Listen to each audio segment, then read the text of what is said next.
Good morning students. बेटा हम civics का 6 chapter the judiciary system of India पढ़ रहे हैं, जिसमें मैंने आपको भारत की न्याय प्रणाली के बारे में पढ़ रहे हैं, जिसमें मैंने आपको पहले ही पढ़ा दिया था, इंट्रोडक्शन दे दिया था, जुडिशरी ऑफ इंडिया दे दी थी। लास्ट में हमने रोल ऑफ जुडिशरी पढ़ा था, जिसमें 3 प्रकार की होती हैं: डिस्प्यूट रिवोल्यूशन, जुडिशरी रिव्यू और upholding the law, fundamental rights. ठीक है, और आज हम पढ़ेंगे बेटा इंडिपेंडेंस ऑफ जुडिशरी, यानी कि जो न्याय प्रणाली है, न्यायालय है, उसकी स्वतंत्रता के बारे में।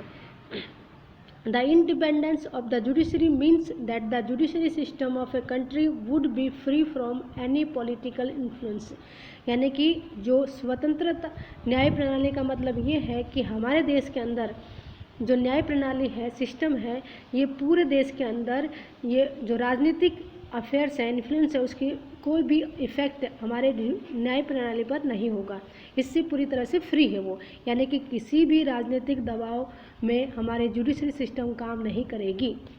It is very important because it provides an environment where जज कैन पास बेस्ड जजमेंट्स, यानी कि ये बहुत ज़रूरी है, इम्पॉर्टेंट है, क्योंकि यहाँ पर जो हमारे जज होते हैं वो कोई भी यानी कि न्याय करते हैं तो वो निष्पक्ष न्याय करते हैं, और वो हमारे वातावरण के लिए यानी कि हमारे देश के लिए बहुत बेनिफिट का कार्य करते हैं, यानी कि वो किसी की भी सराहना नहीं करते हैं, सभी के लिए निष्पक्ष न्याय होता है।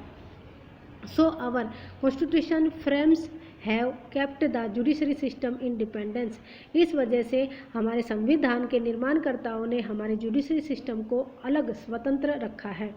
That is why the judge of the Supreme Court and the High Court are appointed by the President directly. इस वजह से जो हमारे जज हैं, सुप्रीम कोर्ट के जज हैं और हाई कोर्ट के जज हैं, वो प्रेसिडेंट हमारे जो राष्ट्रपति होते हैं उनको डायरेक्टली अपॉइंटमेंट करते हैं। ठीक है, उसमें वो किसी के सलाह नहीं लेते हैं, उनकी योग्यता के अनुसार वो उनका अपॉइंटमेंट करते हैं। अब हम पढ़ेंगे बेटा judiciary system of India, Bharat में न्याय प्रणाली के बारे में। Judicial system is also known as the court system, जो हमारे न्याय प्रणाली है इसको हम कोर्ट की व्यवस्था भी कहते हैं। The court has the power to make decision and also implement the law, solve dispute etcetera, यानी कि हमारे यहाँ पर जो कोर्ट होता है, अदालत होती है, उसके पास सत्ता है और वो कोई भी डिसीजन लेना है या कोई भी कानून लागू करना है या कोई भी वाद विवाद, लड़ाई हो रही है, उसको सॉल्व करना है, तो उसका कार्य हमारे जुडिशरी सिस्टम करती है। द जुडिशरी सिस्टम कंप्राइज जज and other magistrate and they form the bench of the core of the judiciary system, यानी कि जो हमारे न्याय प्रणाली के अंदर किस किस का, जज का और मैजिस्ट्रेट होते हैं, उनका अदर दूसरे मैजिस्ट्रेट का समावेश किया जाता है, जिससे हमारी एक मूल तंत्र प्रणाली बनती है और इससे न्याय प्रणाली का आयोजन किया जाता है।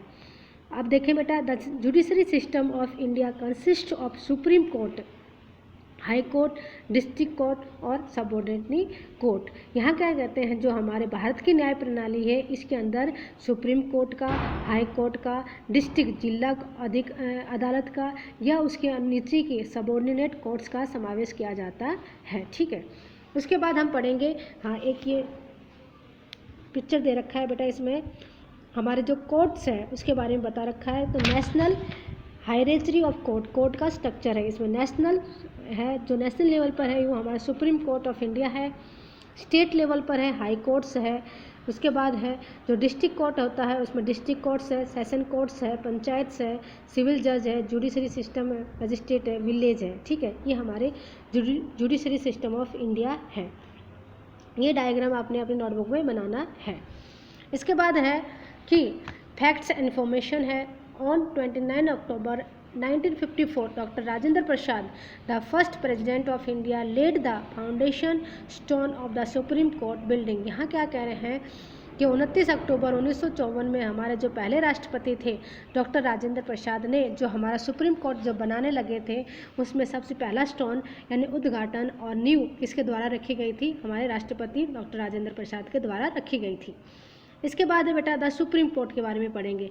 Under the constitution of India the supreme court is the final court of appeal, यानी कि यहाँ क्या कह रहे हैं कि हमारे संविधान के अनुसार भारत के अंदर सुप्रीम कोर्ट सबसे फाइनल यानी कि सबसे सर्वोच्च कोर्ट मानी जाती है, और इसके अंदर हम लास्ट में अपील कर सकते हैं, और अपील इसके बाद जो न्याय होगा वो लास्ट में जो डिसीजन दिया जाएगा वही डिसीजन हमें मान्यता मिलेगी। The seat of the supreme court is Delhi where they make the final decision, यानी कि जो हमारे सुप्रीम कोर्ट है वो दिल्ली में स्थित है, और इसमें ही जो फाइनल डिसीजन कहाँ पर भी मिलता है तो सुप्रीम कोर्ट के द्वारा ही दिल्ली में मिलता है। The chief justice directs the supreme court with the assistant of 30 जज, यानी सुप्रीम कोर्ट के अंदर क्या होते हैं, एक चीफ जस्टिस होता है और उसके अलावा 30 जज होते हैं विद द असिस्टेंट ऑफ 30 जजेज। ठीक है, उसके बाद the president appoints the chief justice after the consultation with the other जज of the supreme courts and high courts. हमारे जो प्रेसिडेंट होते हैं वो चीफ जस्टिस मुख्य न्यायाधीश होते हैं उसकी नियुक्ति करते हैं, और उनकी सलाह से, जैसे कि जो अदर जजेज होते हैं या सुप्रीम कोर्ट के और हाई कोर्ट के जजेज होते हैं उनकी सलाह लेकर उनसे सलाह मशवरा कर वो प्रेसिडेंट चीफ जस्टिस की नियुक्ति करते हैं। The president appoints the other जज of the supreme court after the consultant with chief justice.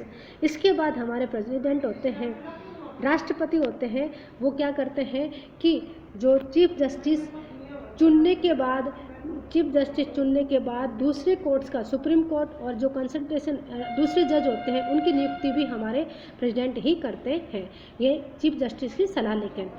To qualify for the appointed as a जज एज ए पर्सनल मस्ट, और उसके बाद यानी कि जो जज होते हैं उसकी क्या क्वालिफिकेशन होती है वो यहाँ दिखा रखते हैं।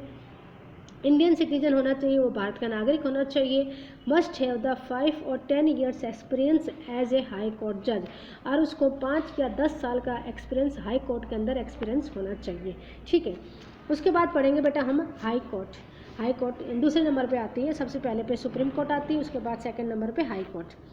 Under the constitution of India every state must have the highest judiciary authority. यहाँ क्या कह रहे हैं कि संविधान के अनुसार भारत के अंदर सभी स्टेट्स के अंदर हाई कोर्ट की अथॉरिटी अधिकार दे रखे हैं।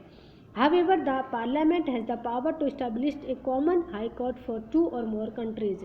क्या कह रहे हैं, इसके बावजूद भी हमारे संविधान होता है उसके अनुसार संसद के अनुसार ये संसद को पावर है कि वो एक स्टेट में 2 स्टेट्स की कोर्ट भी बना सकता है। जैसे हमारे हरियाणा और चंडीगढ़ है, पंजाब है, उन दोनों के हाई कोर्ट कहाँ है, चंडीगढ़ के अंदर है। Besides every high court has 94 जजेज, यानी कि हर एक हाई कोर्ट के अंदर 94 जज होते हैं, out of which 71 are permanent. 94 में से जो 71 होते हैं वो परमानेंट होते हैं, और जो 23 होते हैं वो एडिशनल जजेज होते हैं। High court deals with economics issues and legal documentation. जो हाई कोर्ट होते हैं वो आर्थिक इश्यू का निपटारा करता है, या कोई कानूनी डॉक्यूमेंटेशन होते हैं उसको भी निपटारा करता है। This courts also have an additional set of legal professional. साथ में ये जो कोर्ट होते हैं, जो अदालत होती है, ये अतिरिक्त कोई भी दूसरा मुद्दा होता है या व्यावसायिक मुद्दा होता है उसको भी डील करती है। Eligibility of A high court जज, यानी कि हाई कोर्ट की जज बनने के लिए क्या क्या योग्यता होनी चाहिए, इसके बारे में है बेटा। Must be a citizen of India, वो भारत का नागरिक होना चाहिए। Should have at least 10 years of practice in any court, या उसको 10 साल का एक्सपीरियंस होना चाहिए कि वो किसी भी अदालत के अंदर उसने एक्सपीरियंस ले रखा हो 10 साल तक उसने। ठीक है बेटा, उसके बाद है डिस्ट्रिक्ट कोर्ट और सबऑर्डिनेट कोर्ट, यानी कि जिला अदालत या उसके नीचे की जो अदालत होती है उसके बारे में है। Under the constitution of India district courts और subordinate courts are subordinate to the high court. यहाँ क्या कह रहे हैं कि संविधान के अनुसार भारत के अंदर जिला अदालत होती है और उसके नीचे सबऑर्डिनेट उसकी सहायक अदालत भी होती है। ठीक है, district courts are built according to the population division of the district and states, यानी कि जो डिस्ट्रिक्ट जिला अदालत बनाई जाती है वो किसके अनुसार बनाई जाती है कि आपके जिले के अंदर, डिस्ट्रिक्ट के अंदर कितनी पॉपुलेशन है और उस पॉपुलेशन के आधार पर डिस्ट्रिक्ट कोर्ट बनाई जाती है। District courts looks after the civil and criminal matters of the district. जो डिस्ट्रिक्ट जिला अदालत होती है वो सिविल यानी कि और क्रिमिनल का यानी कि जो मैटर होते हैं शादी ब्याह के या प्रॉपर्टी के, वो सिविल में आते हैं, और क्रिमिनल माने जो गुनाह करता, खून करता, चोरी करता है, वो डिस्ट्रिक्ट इन कोर्ट में सुलझाए जाते हैं। In addition to this the law declared by the district court applies to be all subordinate courts, यानी कि जो डिस्ट्रिक्ट कोर्ट ने जो डिक्लेयर कर दिया है वही सभी सबऑर्डिनेट कोर्ट्स भी उसको डिक्लेयर करेंगे। जो ठीक है, द एलिजिबिलिटी फॉर द जज in the district court is, जो डिस्ट्रिक्ट कोर्ट के अंदर जो जज होते हैं उनकी योग्यता ये होती है कि वो भारत का must be citizen of India, Bharat का नागरिक होना चाहिए। As an advocate should be have at least 7 years practice for, और उसको वकील की तरह एडवोकेट की तरह 7 साल प्रैक्टिस की होनी चाहिए डिस्ट्रिक्ट कोर्ट के अंदर। ठीक है बेटा, उसके बाद लीगल सिस्टम हम नेक्स्ट वीडियो में पढ़ाएंगे। Thank you.